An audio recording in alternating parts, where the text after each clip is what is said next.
I was wondering like what your experiences have been with the San Gabriel Valley, and if you have any experience or knowledge about like why it became a place where there are so many Buddhist communities and different traditions there.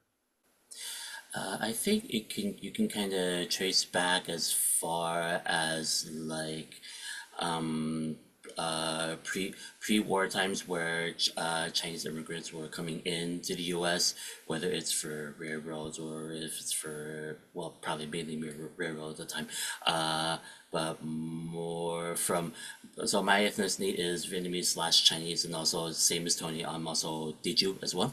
So from that region, uh, Diju being like a part of the Canton province, of course. The for, our people at the time came in at during the Vietnam War. So as like usually the climax would be like in this late 70s, early 80s. So it's from that generation, that period that we were coming in. Uh, first for the first stop would be, of course, Los Angeles, like near the port area, right?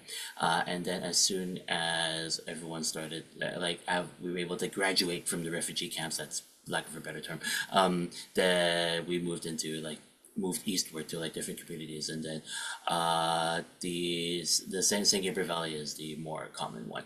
And as we settled, we settled and developed, and we started to grow. So that's kind of how that came in. And as Buddhism came from Asia to the U.S., it was kind of the same thing. So it's uh, the whether it's monastics or it's devotees, they'll either bring their religious paraphernalia with them, whether it's images or beads or text or prayers that they have with them, and then especially if they came by boat.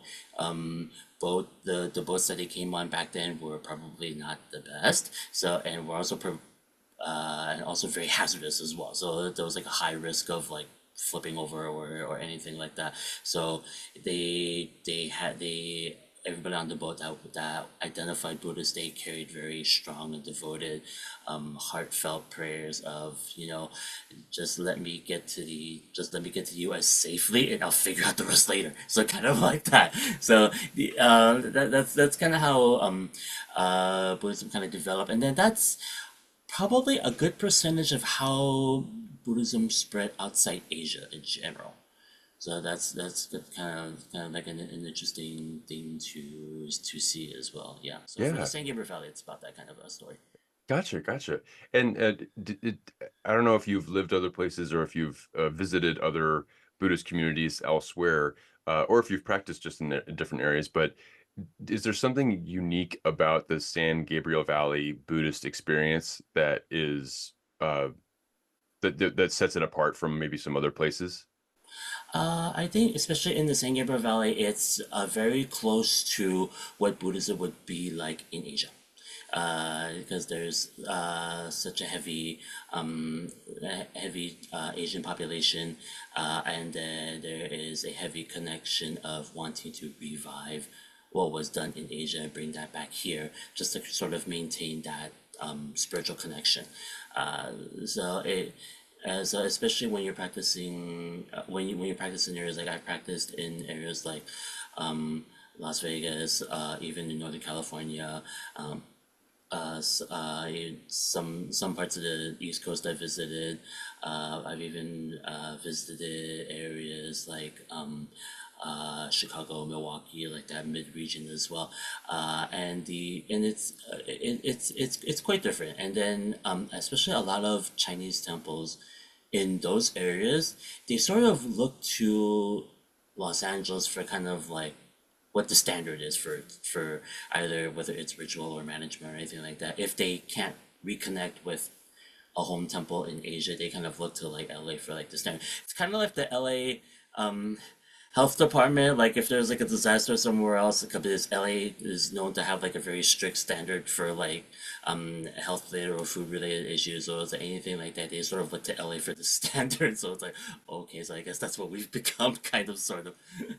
Interesting. Well, I didn't know that about the health department also, but that's it's a fascinating take on I guess with so much of Asian religion and culture coming over, especially during the Vietnam War and the various diaspora kind of settling there. That's kind of like it's interesting that that seems like it is a standard um, for what other communities elsewhere in the United States might look to, but also too, just you're saying that this is a very close resemblance of what Buddhist practice and Buddhist life and Buddhist community is like in Asian countries too. Just to have that in the San Gabriel Valley is a pretty unique and amazing quality to it.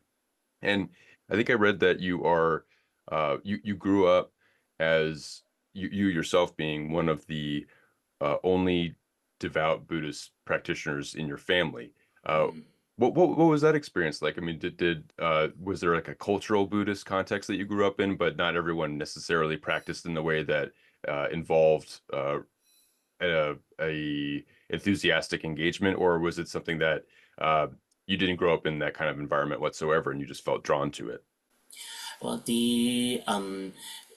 the Buddhism that I was born into, it was a mix of Buddhism plus folk religion. And then this is kind of where like the equations come in. So it's like uh, back then, the Buddhism that people recognized was Buddhism equals incense plus fruit plus flowers plus bowing. And that was it. Nothing else. So how I sort of grew deeper into it uh, was my mom had a family friend that was that moved in from Vietnam. This was like in the early 90s. She was 90 plus. She was like in like very late retirement. But as she when she first arrived, she was staying at a local temple, right? So she was able to connect with my mom, and then my mom just brought me over to visit, just kind of like a friend visit. Let me backtrack. So actually, before that, when I was about 5, 6 ish, that's when my mom first took me to visit the temple in Los Angeles, the Quan Min Temple in Los Angeles, where I currently serve. And I didn't have a really good experience there. It was probably a big service day. It was crowded. I almost got lost going up the stairs and trying to find my way in and out. So I had to kind of like drag on my mom's shirt and kind of like go in and out, right? And plus, I wasn't used to the chanting music and everything. I thought it sounded terrible. It's like, didn't like it, so she kind of got me in and out.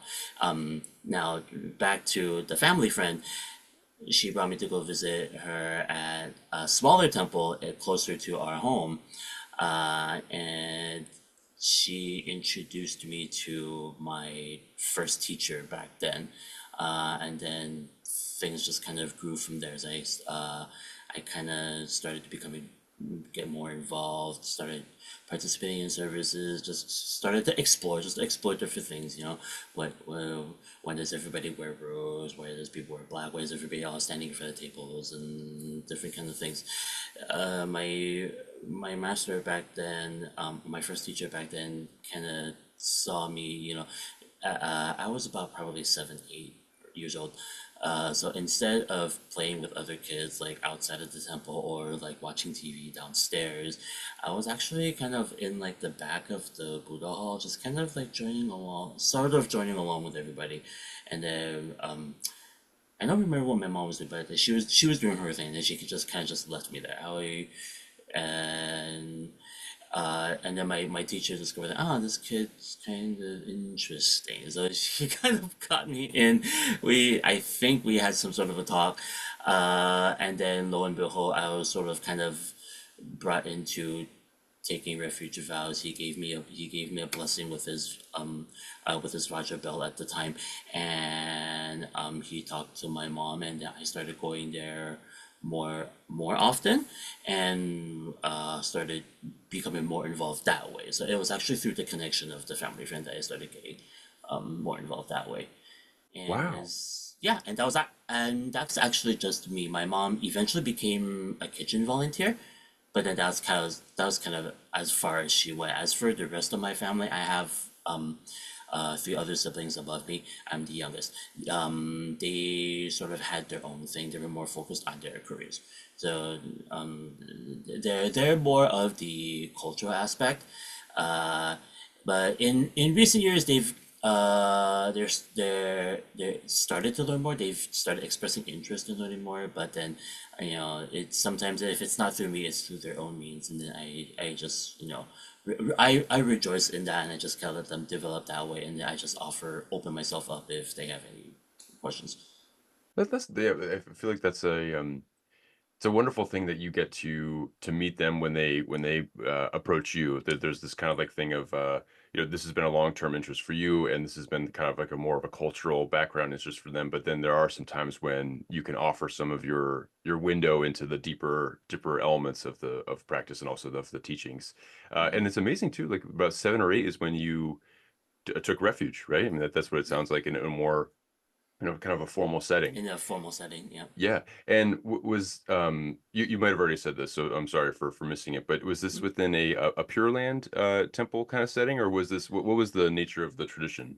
So the temple that I started was already a three-in-one setting, and I mean three-in-one as uh, it was a temple of a Chinese Chan or Chinese Zen lineage, right? That promotes Pure Land practices, but is also supported by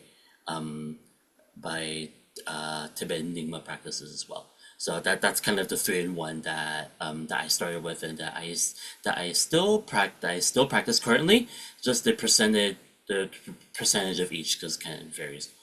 Yeah. So is that that 3-in-1, is that something that is typical, as if it's typical maybe in the San Gabriel Valley, maybe it might be typical in some Asian countries as well, but is that from your understanding something that you've seen kind of replicated in other areas? Like it doesn't seem like too uncommon.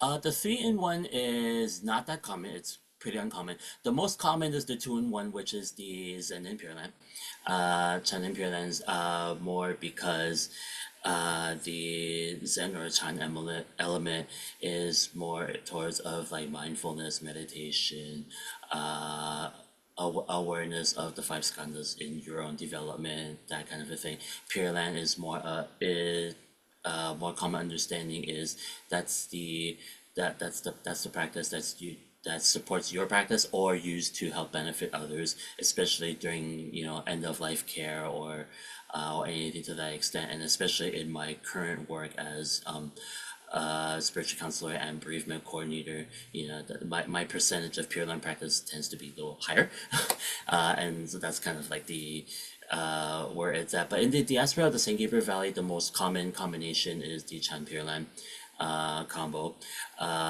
The and then that's not just common San Gabriel Valley. Most temples have that kind of a combo. Usually temples that have a more high that either are strictly Zen or have a higher ratio of Zen, higher percentage of Zen practice. It's uh, it's more uncommon in this area, but in Asia there are like Zen monasteries that actually do focus on that. But historically, as Buddhism developed in China, there was always a combo of one or the other, or even a three-in-one combo of Zen, Pure Land plus esoteric as well. Esoteric, which includes the Shingon traditions as well, because as Shingon went from India, the transmission India to China and then eastward. So there's some elements of the esoteric traditions that are still existent in China, even though it may not be complete lineages, it's still bits and pieces. But it's but it's still existent and it's already uh, incorporated into monastery practices already. So it's not common. It's not uncommon to see combos. It's already like historically existent. Yeah, and you were mentioning that when you were the combo nature of it, the Chan, the Pure Land, and the Nyingma traditions, all three of those having a place in your life, and the percentage of your engagement with each has maybe fluctuated over the years. Uh, just curious from the standpoint of when you were younger. I mean, did you feel drawn to a certain tradition or elements of a tradition more than others? And how has it evolved over time now? Because it sounds like with your work with hospice and bereavement and spiritual counseling, especially in a chaplaincy capacity, that Pure Land element. And I do want to talk about this as we continue our conversation about how Pure Land has impacted that and how you express practice through in that way. But I was just curious about the evolution of it and what resonated with you earlier on. So in my early years, I didn't really know that there was a difference. I kind of thought that that this was what Buddhism was. It was a combination of something Chinese. I didn't know what Tibetan was either. I always thought the Tibetan Nyingma element was just part of what was practiced in Vietnam or what was practiced in China. I didn't know. But later on, as I started, going deeper into my practice, and especially when I started getting formal training, especially through my divinity program at University of the West, that's when I realized, oh, okay, so there is a difference, and then there were some sticky political issues along with that as well, and and everything, and these practices they can have to be standalone, and then there was some common denominators that make it so that you can link everything together into your own practice. And how it kind of affected me as I grew, I it sort of made me focus on the practice of like, okay, so how do I practice with on myself for myself, right? So that's through either through a meditation, either through the meditation mindfulness or the or if I can't, or if I can't get used to sitting silently, right, then I use recitation to kind of help things along. Or if my mind just keeps jumping all over the place, okay, then I start reciting, then I start reading sutra text, right, just to kind of like get my mind steered into a certain scenario, like while the Buddha, someone was asking the Buddha a certain teaching, the Buddha gives the teaching, right, and then the Buddha gives advice, someone else asks questions, that kind of like the sutra style scenario, right? So to get my mind focused on that visualization, that kind of sort of how I use that to kind of get myself recentered, refocused, and eventually as I start my career path, okay, so how do I help other people achieve that, right? So that's kind of how I practice there, and then and then depending on whatever tradition fits the scenario best, that's kind of what I try to fit that way. Mm-mm. And when it came to like time for you to embark on your chaplaincy program at University of the West, what made you want to go that route as opposed to having Buddhist practice to be something that's more, not to say that it's always personal, right? Because you can have Buddhist practice and have engagement and devotional elements and all that within your community without having it to be applied through a chaplaincy program. But what made you want to pursue that in the first place? Yeah, that was kind of like a little bit of a back step, forward step kind of a thing. So before my chaplaincy career, and even before my divinity program, I was at the first temple I served at, and then later on expanding into Kwan Temple and and KMBA where I currently serve. I've already been, uh, you know, consulting and counseling, devotees and helping them answer questions about, their practice, about ritual, about, how to, look at certain things, how to deal with mean bosses or something to that extent as well. And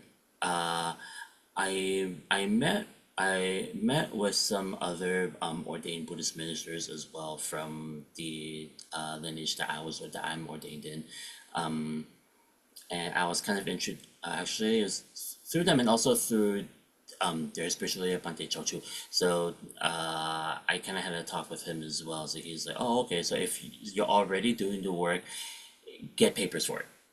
I'm like, oh, there's papers for these things.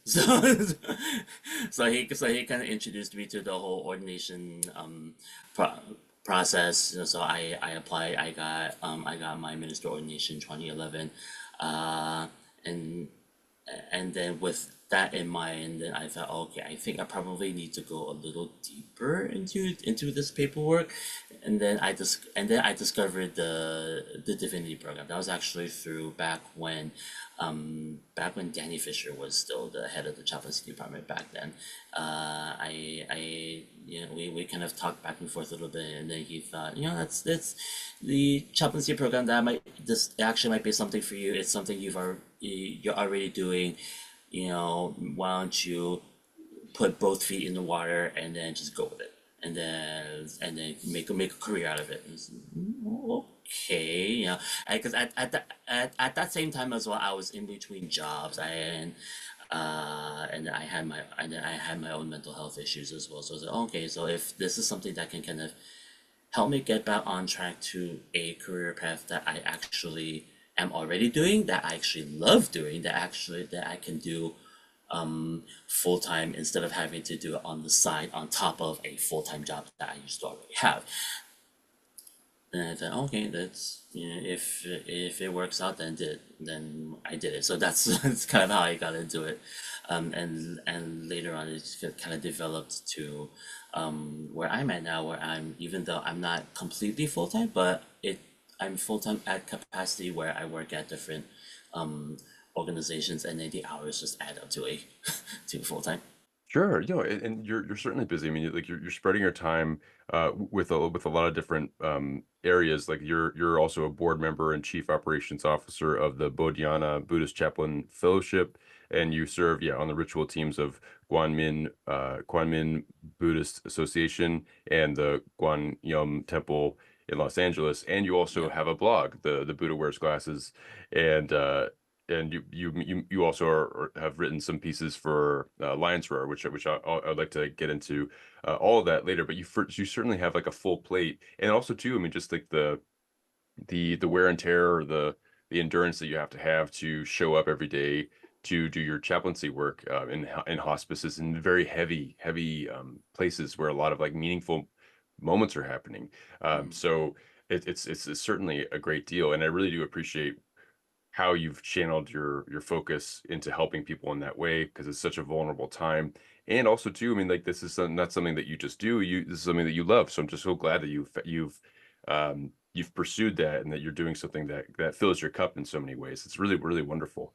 And when it comes to your chaplaincy work now, because now you've graduated from your programs, you're now in hospice settings, you're working in bereavement settings, and you're applying your your work within spiritual leadership, within ritual team work, towards your chaplaincy work in hospice centers and bereavement and spiritual counseling.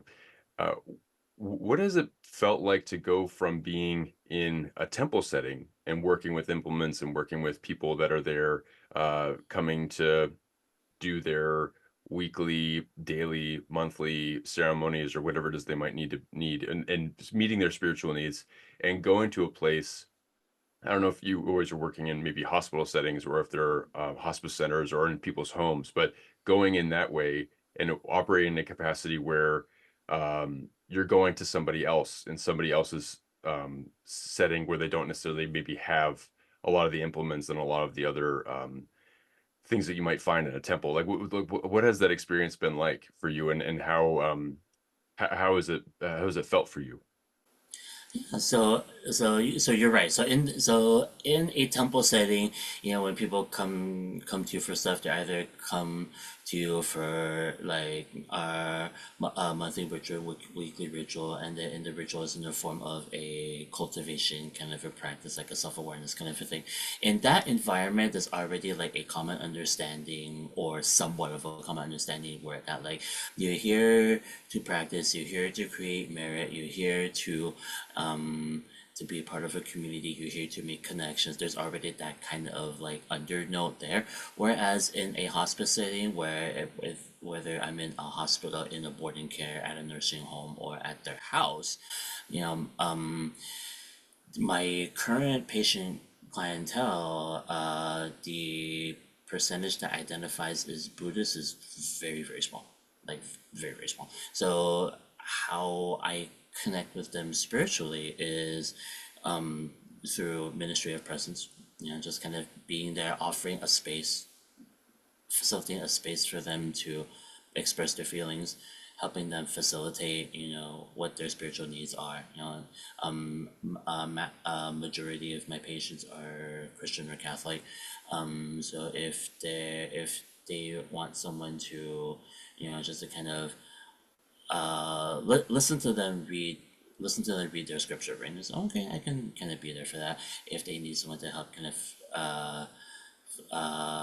of be like a second pair, like kind of be like a second brains to kind of be help them decide, okay, is it time to, request last rites for this patient, right? So or is this patient suitable for Holy Communion, right? So I just kind of want I be there. I try to offer that, right?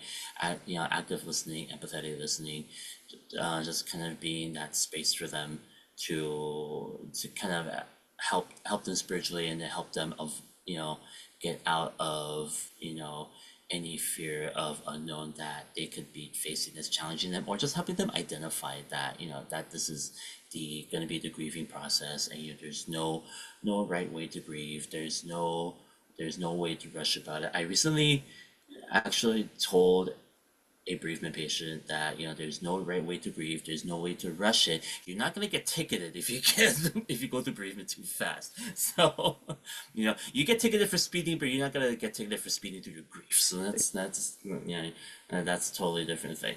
That's kind of how I developed that, and how I bring Buddhist teachings into those environments. It's not using the Buddhist label itself, right? But it's using more of like a more of mindfulness techniques, right? To being patient with them, being present with them, right?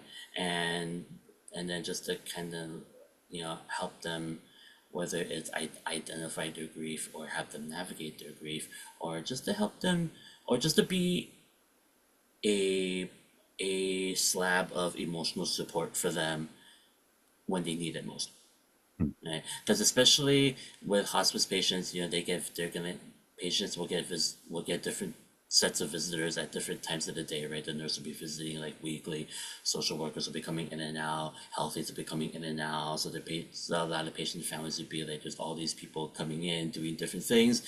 It gets confusing. It becomes overwhelming, and especially for patients that are going through like dementia, for example, right? It becomes more confusing than it already is. Right? So it's just kind of helping them through that process. And the way I like to say it, just to kind of pull things back and help them slow down, right? Because the process is the process, but it's not something that you have to rush over and create something right away. Right? There's like no rush to create anything anymore right now, especially in hospice. We're focused on patient care. As long as patient is comfortable, then that's what we want to maintain Mm. the scene. It's a wonderful thing that you're willing to do, but especially you coming in as a Buddhist chaplain into maybe settings, homes, centers that are more or less clients that are Christian based, or they have like Catholicism that's like more of where they center themselves on their spirituality, and you come in as something that might be uh, maybe in their minds, maybe in society's minds, like incongruent, and yet you come in and you can bring your practices of like patience and listening and being present with them, and ultimately serving the client in the sense of it being something that is uh, maintaining their comfort during such a enormously powerful and tragic time, or just like a very hypersensitive time. And I was just noticing something that in how you were describing your work, you had mentioned that there's no right or wrong way to grieve, really, right? Like there's such a wide variety, such a personal unique experience of it.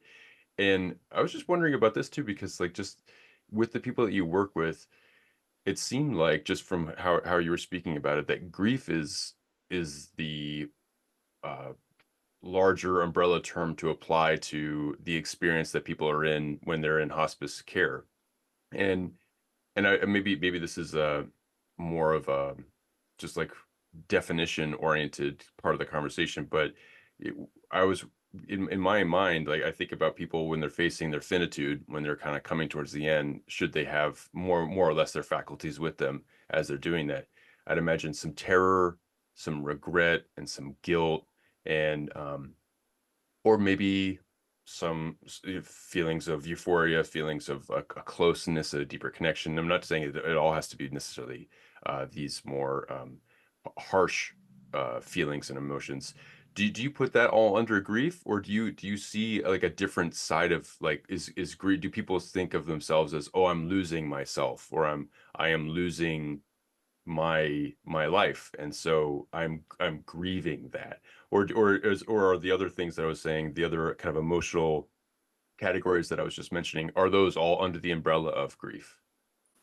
I guess you can kinda say that. I mean, I don't see it as like a round shaped umbrella and then there's a whole bunch of under it. I see grief as more of like a elongated process, and I describe it that way because grief doesn't always start like at the at that death window, right? It most of the time it actually starts a lot earlier, like even at the even at the diagnosis, window, right? Because especially during one of my continuing education courses that I joined, one of the presenters talked about the disease process being not just like a biological process, that kind of disease, but it's more of like dis-ease if you break the word out. So it's like it you don't have the independence or convenience of your daily life anymore.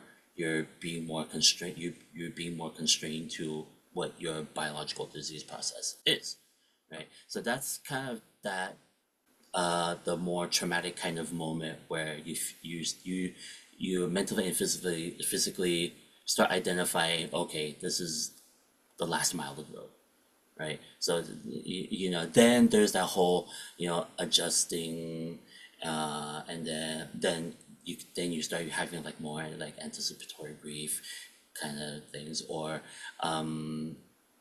not where hopefully not so much complicated grief comes before and after that. But yeah, that's kind of like where I see it. So that's how I see it. But to but to widespread, I call it grief. I I I guess I would agree. I'm not 100% with it because umbrella seems to me is like the whole shape of it being all in one cycle versus it's actually more of like an elongated kind of a thing. Yeah. Yeah, no, I appreciate you helping me suss that out, just because like it, as you were saying it, it made a lot of sense, just like earlier. And then I had these kind of like questions about like what you see in media, what you imagine to be the case, because I don't work in that capacity, and so the way that you explained it was really helpful. So I appreciate that.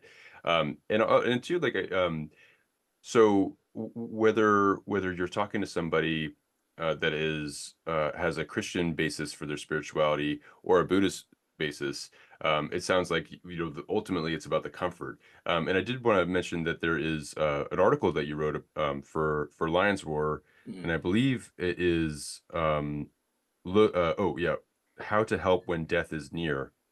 And in that article, you mentioned about uh, how there could be a benefit to talking to people about Amitabha Buddha and the Pure Land and the vows. And I'd imagine this being a little bit more easier to talk to people about that have more of Buddhist cultural context going on. Um, I was just wondering what your experience is like sharing Pure Land elements like that to somebody who is Buddhist, and what how that helps, how that may or may not help them, but also like what that experience like for you is like sharing that type of teaching with somebody in that setting, in a hospice setting. Yeah, so it's so especially with the Pure Land practice of recitation focusing on Amitabha, right? So in the Infinite Life Sutra, there's Amitabha Buddha before he became a Buddha. His one of his vows was devoting yourself to reciting the Buddha's name at least 10 times, right? Then you can create that connection, and then with the power of my vows, I can help you be reborn, right? But of course, when people study this, they forget the second half of the vow. It's like but if you have doubts or have or you have negative thoughts about it, then it may or may not work. So how I bring that to patients is just to not to have them like spiritually bypass their physical pain and everything and then just focus, right? I mean, that was actually, believe it or not, the practice back then. Before people realize spiritual bypassing is actually an issue. But the way I bring it to patients is that, okay, so how, of course, if the patient is still fairly responsive, then I gently talk to them, remind them that right now you're already in the last mile of the road, you know, uh, but the last mile of the road does not mean the end, right? So there's always the Buddhist practice of rebirth, right? So there's really like no rising, no ceasing, right? It's kind of reminding them that, as since you were so devoted, this life, right? The best thing you can do now, instead of worrying about your family or your assets or anything like that, focus on Amitabha Buddha, right? As I try to guide them to visualize the light of Amitabha Buddha, you know, and Amitabha, whether it's 4 syllables or the Chinese version is 4 to 6 syllables, depending on what version, what version you use, right? And just kind of like reminding them that this was a teaching that was taught by the Buddha, right? And then this was a teaching that the Buddha expounded without anybody asking. So like if you look into the Amitabha Sutra, Saripujja didn't ask a question on how does Pure Land come thing. In the Amitabha Sutra, the Buddha just went in, he saw that there was this condition, and then he expanded that whole series right away, right? In the other Pure Land Sutras, there was an asker, but that's different. That's later. So I just kind of remind them that I just encourage the family as well. That just the best way to bring patient comfort is through reminding them of Amitabha, through being mindful of Amitabha Buddha, and and then just continue, and then pray and hope that Amitabha can accept the patient into the Pure Land, right? So that's kind of how that's kind of how I provide the practice there, right? And especially in my piece with with B, especially she was such a long time temple volunteer already, right?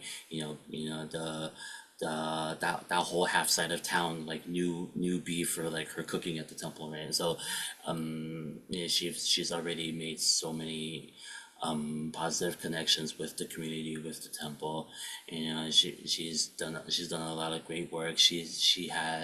All her kids were successful. She was married for 40, 50 plus years. No debt, no anything like that. She lived a great life. It's just that these her disease just happened to hit, and then that's kind of what it is. And even though the family had some humps and hurdles trying to adjust to that. My presence was just to kind of be like that connecting piece, be the needle and thread of the whole thing, and be like, she actually lived a great life. She fought a good fight, right? Because they did try intensive treatment at one point, and then it kind of didn't work. So That's why I kind of remember. She fought a good fight. She was able to see everybody, right? If nothing, she wasn't able to see her granddaughter get married, but that's one of the things. And that brought a lot of comfort to the families, right? And it actually brought comfort to B as well, because my first visit to B was with the family, and then I visited B once or twice on my own, right? And then during those visits, I would continue talking to her, right? She was already unresponsive. I continued talking to her, continue reminding her of different things, shared my memories of being with her, right? Kind of laughed to myself with her, to her about it, and then of course remind her of the Amitabha Sutra, right? So I brought the text with me and actually slowly read it to her, in our dialect, so that she can kind of listen and understand. Because in Buddhism, we believe that at the end of life, usually the sense of hearing is usually the last to leave the body. Uh, so I took good advantage of that, and then just reminded her, right now it's just gonna be you and Amitabha. Family is gonna be fine. Dad's gonna be taken care of. You have nothing else to worry about. Right? So just kind of bringing that bringing that comfort to the patient, right? And it wasn't just me. It's just a lot of patients that I've encountered in the past, especially the Buddhist patients, that I actually remind them of that. And then especially in the mainstream Chinese Pure Land traditions, right? They have a practice of, once a devotee reaches end of life, that there is continuous chanting at the bedside for 6 to 8 hours, right? So I recently had a patient that recently did their 1 year memorial. When I first visited this patient, it was initially just for pre-bereavement and some spiritual support, right?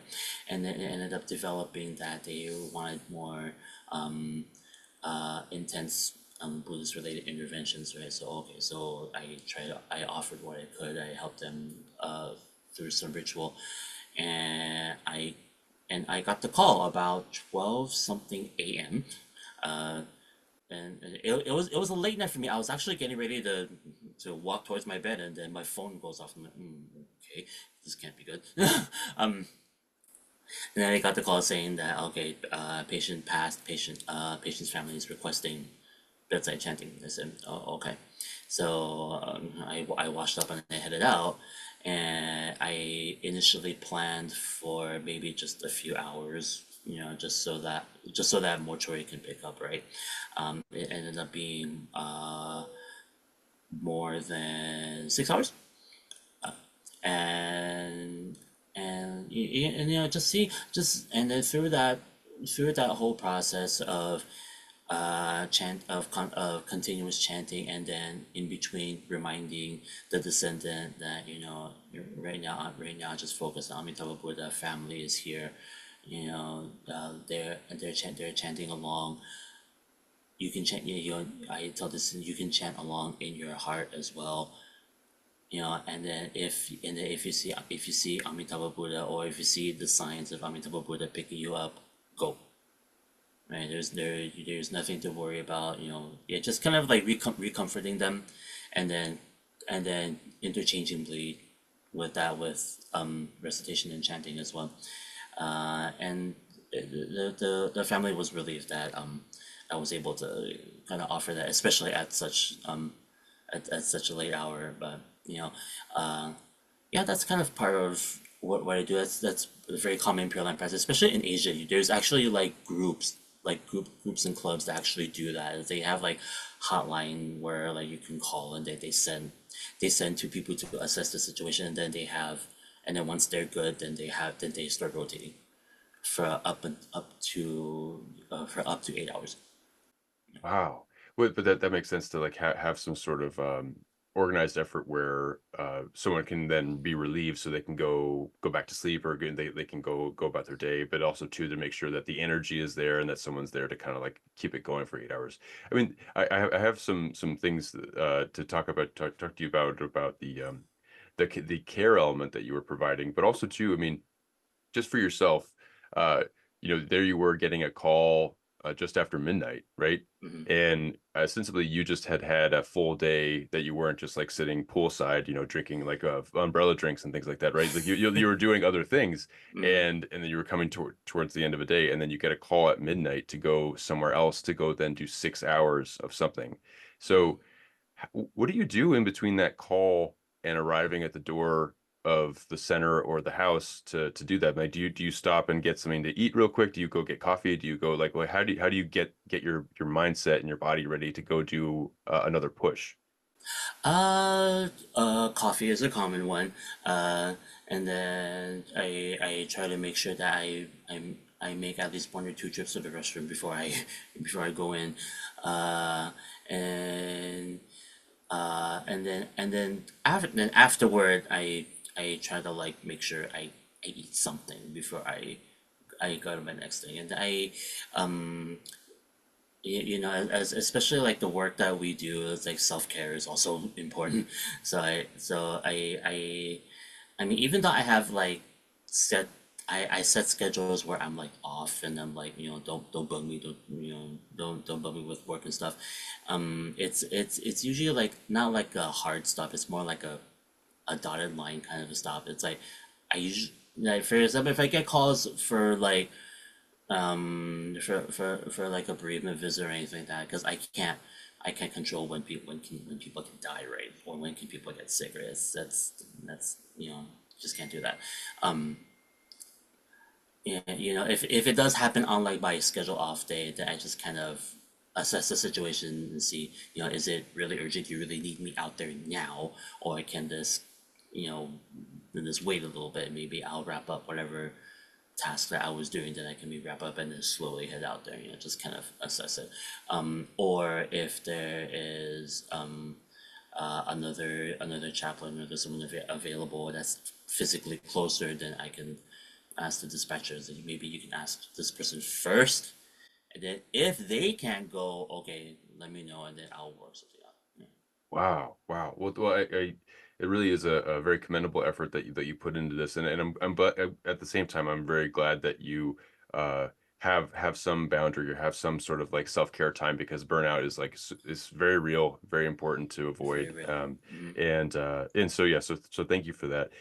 Also, just like with the Pure Land element, I know for another Lions Roar article, which I believe is Lotus Seats for the Dead, you talk about those some temples have those yellow placards Mm-hmm. and just um briefly, because I thought it was kind of a comfort and it kind of tethers into something that we had already talked about, but should someone um as someone passes away and they enter into the Pure Land, there is this placard that can rest in a temple that serves as a lotus seat for them. I believe it's so they can continue to hear and benefit from the merit that's being dedicated and the chants that are happening in the temple. Right. And it's such a beautiful, like, to consider it, the phrasing of it as being a lotus seat for them is such a beautiful way of connecting that Pure Land and this more or less conventional world within a temple setting, um, that I'd imagine offering some comfort to the family and some comfort even to the person that's about to pass. So there's always this link that's between the two. I was wondering, like, what your experience is like working with those lotus seats and those plaques, and just like what the experience is when you share that wisdom with, or that teaching with somebody, and how that might make an impact. Yeah, so the Lotus system, it's the exact same system as the Japanese Ihai system, right? So it's kind of like it wasn't something that was strictly Buddhist. It was something that was from a Chinese folk tradition, which started with having like dot figurines or statues of like the actual deceased person, and then that eventually developed into placards with names on them, right? Uh, and that was and then the reason it's called Lotus Seed is because the way that it's inscribed is it's inscribed with the power of the Buddha, Dharma, and Sangha. You know, uh, we uh, we liberate so and so, and then at this lotus seat at the bottom, and then it'll have like an actual image of like a picture of like a lotus on the bottom. You know, resembling like the actual lotus seed, right? So the uh, the how when these placards started developing, right, or as they became popular in temples, especially around here, um, it's especially for immigrant communities. It's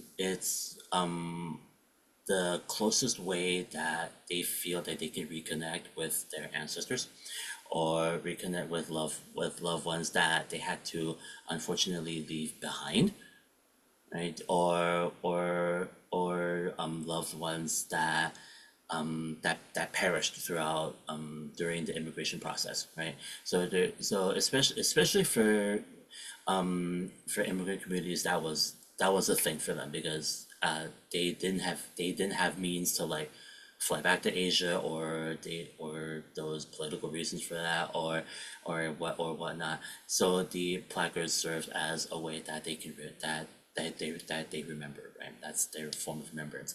Um, but on a deeper note, it's for these loved ones to continue, receiving the merit that their families create and generate and dedicate to them, right?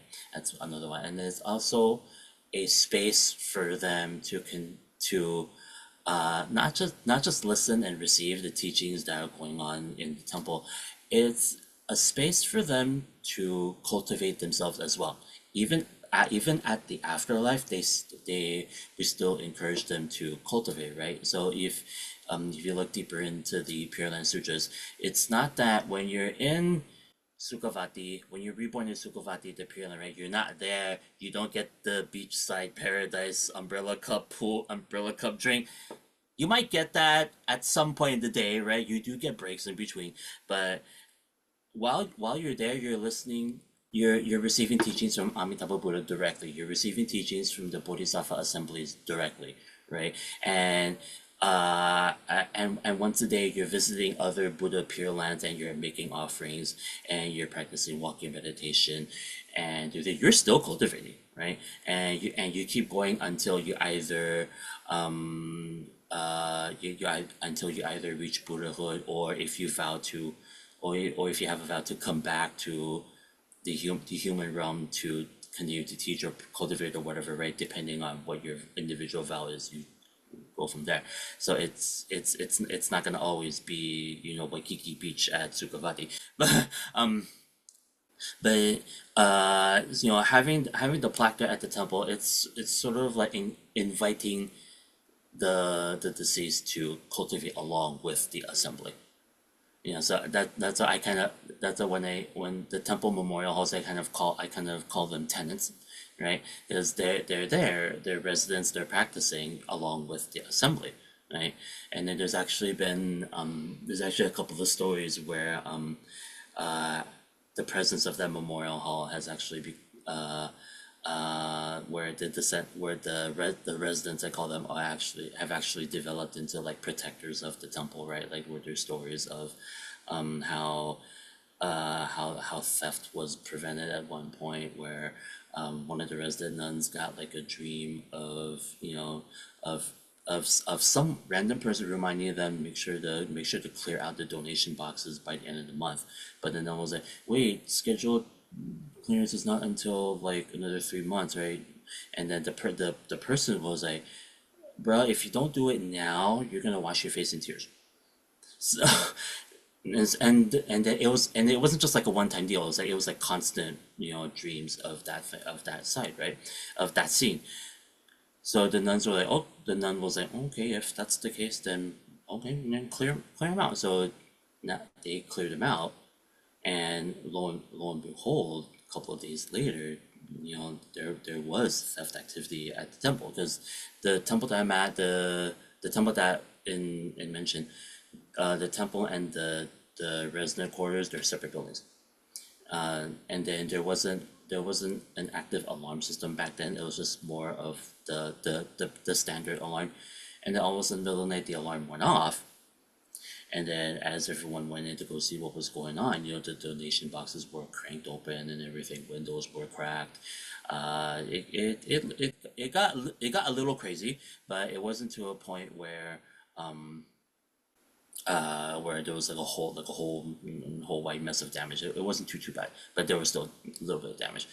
And yeah, then a while later, after all of the standard stuff procedure was done, the nun kind of mentioned, wait, there was a dream that I got of clearing the boxes early. So as when the thieves yanked open the donation boxes were empty. So it's like they didn't get away with much. So I was like, well, there you go. So and the connection was very well that it could have been one of the residents in the memorial halls.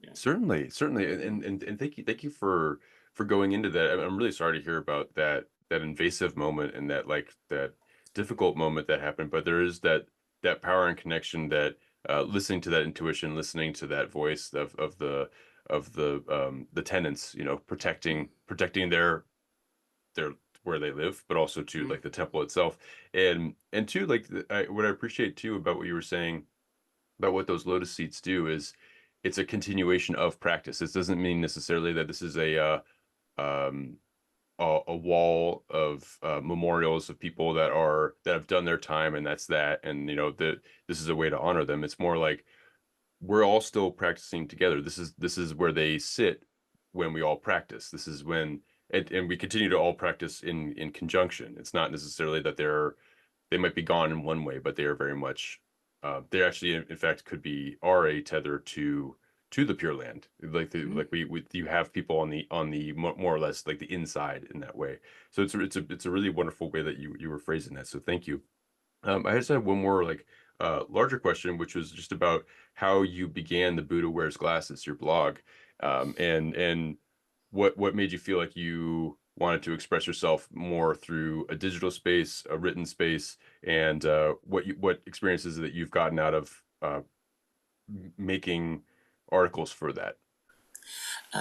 So one of the reasons why I wanted to start that blog, I actually started that blog. The early stages of the blog was before my divinity program, and the early stages of the blog was actually more of like my personal journal. Because at one point I got sick of doing everything in writing, and I got sick of looking at my own handwriting. I still kind of do. My handwriting is terrible, but uh, so I decided to digitize everything as much as I could, and then that's kind of how it developed, and then how and then later on, as I started progressing in my divinity program, then I kind of thought, oh wait, that this can be a tool I can use to, introduce Buddhism to a wider community, right? Or even to like a wider audience of the non-Buddhist community, or to like just a curious community, right? Yeah, I mean, I didn't know what analytics or anything meant, or think that I might be like an older Gen Y, but it's like it's still trying to navigate these kind of things, right? Um, and and then and I kind of had I built like a plan for it, kind of sort of, and I introduced the things like uh, different Buddhist holidays, right?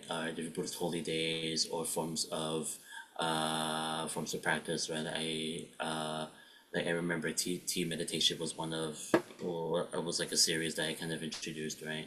And then some of the pieces that I wrote while I was in the program, I kind of fixed it up, and I sort of shared those as well, right? Uh, I initially had a series where I wanted to interview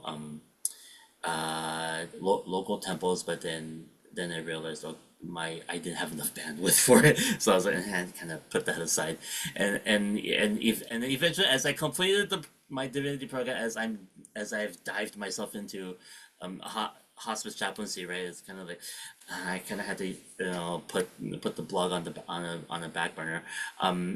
But the feedback that I've received is actually like what you call it, slightly older devotees that I've encountered, they were able to share like my content with like their younger generations, right? You know, try to give like a better explanation to what they've been doing, right? So there was that, and then some other ministers around the area as well that have actually like read my content. They've given me a lot of encouragement to try to create more things. But I'm slowly getting back to it. But someone people have asked me like, do I want to if I want to share like stories that I've encountered like during my hospice work, right? Like for example, actually the Lions Wear piece was actually it was a potential hospice patient, but unfortunately it declined a little too fast. So I wasn't able to get that hospice wheel rolling. So, but still, it was a spiritual care kind of encounter. But but when people ask me, to create that kind of content, I thought about it, and then and then there's the element where I have to be like kind of HIPAA compliant, like fictitious names, kind of clean it up a little bit. And then more selfish side of me thought like it seems like a lot of work, so I kind of had to keep putting that aside. So, but I do hope that eventually I want to be able to maybe incorporate that content into my work with Bodhiyana, or even with or even with either or both of the temples that I currently serve, just to kind of maybe create something that kind of be like a bridge there. So that's kind of like a brainstorm that I'm kind of working on with the blog. But the reason I call it Buddha wears glasses was more of like I was kind of hoping for the Buddhist community to see their community in like a more wider view, not just a wider view, but in like a more deeper and detailed kind of a view, kind of like you're wearing glasses into a thing. And also, at the same time, that's when I had to start wearing glasses whenever I'm in front of a screen. So I was like, okay, if I have to wear, my doctor's getting me to wear specs in front of a screen, so I kind of I kind of see myself as a Buddhist practitioner, or kind of like a son of Buddha, right? The more formal title, right? So, son of Buddha, glasses. I kind of put that together. Buddha wears glasses. Yeah, and then I have a friend I have a friend who goes in and out of Myanmar a lot, and I was kind of talking to him about it, and then he introduced me to the image of that Buddha that actually wears glasses. So I was like, there is a thing, so I had to went and go look. I had to go look for that picture, you know. Yeah. Yeah, I was getting ready to like I'll buy the copyright to the picture. I was like, let me use it. Right. Yeah, no, and it's a wonderful picture too because it's included on your blog, and it's and I really do appreciate because like it widens the world. It's like the Buddha doesn't always have to be seen in certain aesthetic motifs. You know, like it's important to have the iconography look a certain way because it emotes such a powerful thing. But then when you see some of the reflections of that human thing, because Siddhartha was a person, and so Mhm. there's when you see the picture of the Buddha figure wearing glasses in Manila, you're kind of like, oh yeah, like there's like there's something that brings you in more than just an eyes and a nose and a mouth can. It's just like you see like a little bit more of like a and it brings it into conventional like now like the contemporary time. So I absolutely do hear that, and I really do appreciate you also sharing your experiences uh through that digital space, through your blog, because they are very, I mean, just like what you were sharing with me today, like they are very important stories. They're important for people to learn about and to know. And so I'm really glad that you make it available and accessible. And yeah, may your schedule allow for more of that for sure. Well, I wanted to ask you just two more kind of more on the briefer side questions. One has to do with promotion. If there's anything that you'd want to uh, bring bring more eyes and ears on, whether it's a cause or a foundation that you're involved directly with, or if it's something that you have heard about that you want people to know more about. And I'll also offer some things. So there's the Buddha Wears Glasses. That's at sgvbuddhism.wordpress.com. Hmm. SGV, most likely San Gabriel San Valley, Gabriel right? Valley. Okay, Hmm. there it is. Yep. And then at that website, you also not only offer your pieces, the written pieces, but you also you have some services that you offer, which are spiritual directions for individuals and groups. You offer Buddhist studies workshops, meditation instruction, life cycle ceremonies, support for people developing their spirituality. You also offer prayer requests and also skills in nonprofit and faith-based organization management. So you offer more than just your articles there. I also do want to point people to your articles on Lion's Roar, where it's the lotus seats for the dead, and the other article, How to Help When Death is Near. And you've done work with the Bodhiyana Buddhist Chaplaincy or Chaplain Fellowship, which is www.bbcf84000.org. And then also you have your ritual work with Kuang Min Buddhist Association and Guanyum Temple, both in the Los Angeles area. So I just wanted to mention those things. But if there's anything that you want to offer more about or offer in addition, I'd be happy to hear it. Yeah, so especially with the Bodhiyana Buddhist Chaplain Fellowship, so we're one of the few Buddhist Chaplain Fellowships, at least in the Western U.S. We're kind of like a platform for practicing Buddhist chaplains. So we are a Sangha community. We fairly new. We were established maybe of 3-4 years ago, and it was composed with a bunch of University of the West alumni that was looking for a platform where Buddhist chaplains can support each other. Right, so especially a lot of Buddhist chaplains, when they're out in the field, they're literally out there being fed to a pack of wolves, right? So it's kind of like they have to kind of fend things for themselves. But as us as a fellowship, we want to be able to provide a community where not only are we able to support each other, we can be accountable for each other. Right. So as we study ethics and uphold precepts, we have monthly sangha meetings where we study different material related to spiritual care or chaplaincy, right? And we are also able to offer ordination to Buddhist chaplains as well. So especially chaplains that are in the field that need to seek ordination, and now we can actually offer endorsement now. So we got authorization from the board of certified chaplains incorporated, so we are also able to offer ordination. We can also offer endorsement as well. So especially for chaplains that are in certain fields that their employer requires an endorsement from their Buddhist community, we can offer that as well.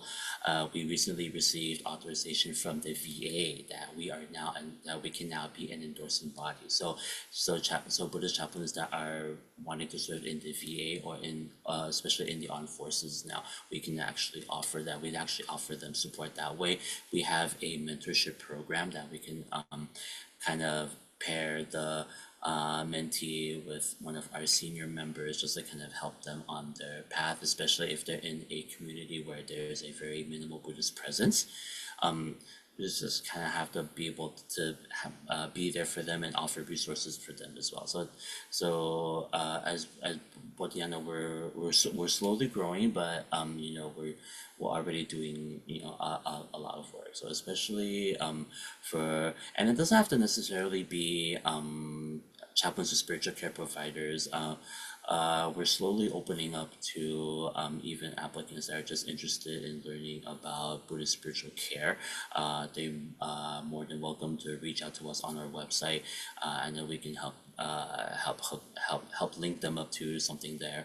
We're also slowly in process of offering endorsements through the Department of Defense. So that's a more elongated process. We still need to do some kinks with the IRS and things.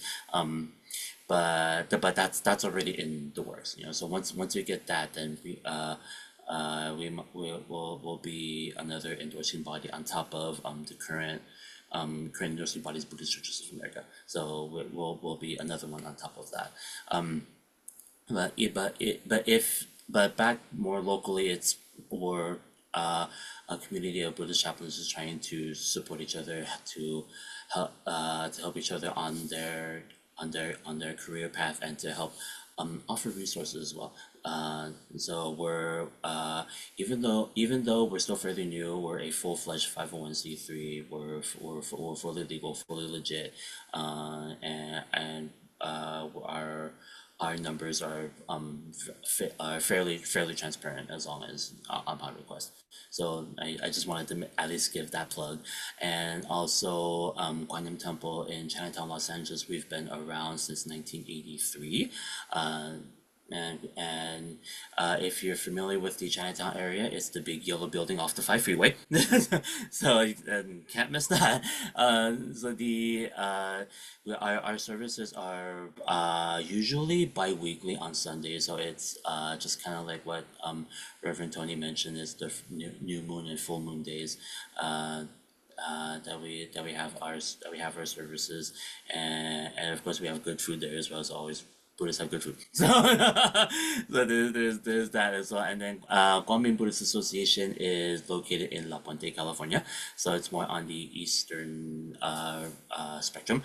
We were originally in Pasadena. We recently moved to La Puente. We were able to acquire a larger property as our devotee assembly has gotten bigger, so we had to look for a bigger property. So we're currently there. They're slow. They're already operating, so they're slowly developing. They have services. Their scheduled services. Their schedule is a little different. So they go by. Right now, their service schedule is on Buddhist holidays. So let's say, for example, their next service coming up is the Kuan Yin Renunciation Memorial Day, which is I think in November, top of November, and then the Medicine Buddha Day later that month. So those are next services coming up. But at both temples we do offer life cycle services, like memorial services, funerals, things like that as well. I also perform. I actually started performing funerals on my own during the pandemic, because especially during that time it was a high risk for the monastics in both temples to kind of come out and do services. So I still remember to this day. It's like the one service I was actually allowed to go into the hospital and do a short 5-minute ritual. I had my bell wrapped in saran wrap. I wore two N95 masks. I had a face mask and everything, and I just went right in there, right? So that was just one of one of those moments, and yeah. So there's those two temples, and I think coming up, I also wanted to mention that these past few years I've been invited to represent the Buddhist tradition at the Los Angeles County burial of the unclaimed dead. So the unclaimed persons in LA County, after the 3-year window of trying to reach next of kin. So if no one's reached, then they're lined up for a group burial at the near Evergreen Cemetery in Los Angeles. So they have an interfaith ceremony every year. It's led by one of the chaplains at the LA General Hospital. So I had the privilege to kind of represent the Buddhist tradition there. So I think this year's ceremony will be in December-ish. So LA County will probably start releasing news of that through their social media handles. So I think that's something worth looking out for. Is that something you can attend and the public can attend that? Or I think so. I think they've recently reopened back to the public. It was online for the most part, especially during pandemic. But I think recently they've reopened to the public. So they'll have more information when it comes around. Wow, wow. Well, that is a real honor, and I'm glad that you're someone that can represent the Buddhist tradition in that space, and it's such an important space. And thank you for offering more on the Bodhiyana Buddhist Chaplain Fellowship. And again, for anyone that's interested, it's www.bbcf84000.org, and 84,000 is numerical. Wonderful. And then, do you happen to have any? This is my second question. Mm. Um, do you happen to have any advice for somebody who is walking the Buddhist path that you would have wanted to have heard as you were coming through it earlier on? Oh, sorry, again, what was the question? Oh yeah. So my question would be, do you it's an advice-based question. Do you have any advice for anybody who is walking the Buddhist path right now that you wish that you had heard as you were coming through it, that would have helped you kind of navigate some of the experiences that you've had? So advice that I wish I heard back in the day. Well, let me see. So I stepped my foot in the door when I was pretty young. so, I guess advice that I wish I received back then would be, just to keep exploring. Right? Just keep exploring, and not just exploring just for horizon's sake, but more exploring for, like, find find a practice, or find a community that suits you best, right? That not just suits you personally, that through your own means, but then, a community, a sangha, right, needs to support each other spiritually, physically, mentally, right? But especially spiritually, because as especially when we take refuge in the sangha, right? We take refuge in the sangha because it's going to be that community that will help us, achieve our goal of whether it's liberation, nirvana, or anything further, right? So that's why we need to have, that's why we want to be able to focus on that sangha community. And and and another piece of advice is to don't be afraid of the monastic community. Because the monks and nuns, okay, of course they have their set of precepts, they have their set of lifestyles that they have to follow, but they're just as human as we are. So if you see that, if you see them there, if you have some extra time, offer to help them with something, offer to speak with them, communicate with them, create a dialogue with them, and who knows, you can learn so many things, right? I mean, from my days when I was temple hopping to find my own path, right? I've also, I had talks with different monks and nuns here and there, in and out, just to kind of figure out, okay, where can I go from this point, right? It's like I'm at the crossroads. Should I turn left? Should I turn right? Should I go straight? Should I U-turn back? Right? It's kind of something like that. So don't be afraid of the monastic community. We, even though we respect them because they're in it full time. Um, but just be able, just interact with them, and who knows, you may learn, and then they may learn from you as well. Reverend Michael, thank you very much for taking the time to speak with me today. This is such a wonderful story that you shared, and thank you for your openness to do that, and also thank you for your work in chaplaincy and for the important work that you're doing all the time for your sanghas and for your temple communities, but also just for people that are facing such important moments of their life. So I really do appreciate you sharing that and your story and shining a light on the San Gabriel Valley Buddhist community, the scene, and for bringing your voice also into the Buddha that wears glasses. It's a wonderful service that you do, and I appreciate you being so open and sharing so much. Awesome. Thank you so much for having me, Vincent. I'm glad to be here.